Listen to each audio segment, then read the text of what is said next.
And as we told you earlier in the show, diplomats have now confirmed to CBS News that Israel and Lebanon have agreed to renew their ceasefire.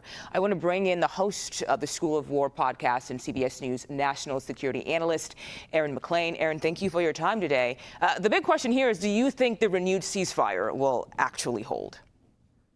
Well, if the precedent of the last few months is any indicator for the future, I think it's a very bumpy road ahead. As you just pointed out, I mean, the party that I did not hear identified in that formula about agreeing to the ceasefire was Hezbollah itself. Hezbollah, of course, initiated this most recent round of fighting. Hezbollah launched an attack which killed several Israeli soldiers. Israel responded robustly, hit a bunch of targets, Hezbollah targets all across Lebanon, which led us to this current moment where the talks in Switzerland got suspended. That pattern is very likely to repeat, and it is kind of remarkable, you might say. You might also say crazy that the United States in this memorandum of understanding agreed essentially to end a war that it's not a party to in Lebanon in order to achieve other things out of this MOU that we want to get. For example, the opening of the Strait of Hormuz and technical talks on Iran's nuclear program. So I have a feeling that we're going to see this cycle play out more times before we're done. And Aaron, I want to go back to what you mentioned, because you've kind of said this before about the people who are involved in this negotiation. You're surprised that the United States agreed to this Hezbollah and Israel ceasefire, being that they're not exactly part of that war. Is that something that would have happened if you had actual, I guess, negotiators who've done this before as part of the conversation who were on the table?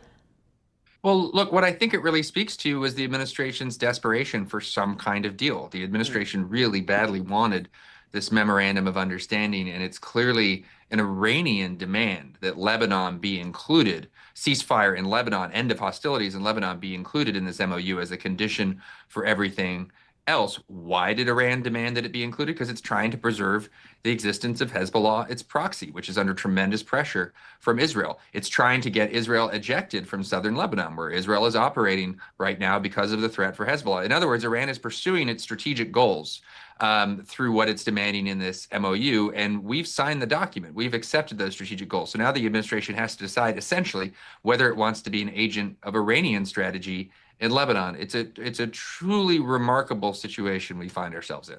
Yeah, and we have seen and heard the president, and even yesterday the vice president, say some things about Israel and Prime Minister Benjamin Netanyahu that are kind of shocking, that you wouldn't expect. So what happens if this ceasefire doesn't hold when it comes to the relationship between the United States and Israel?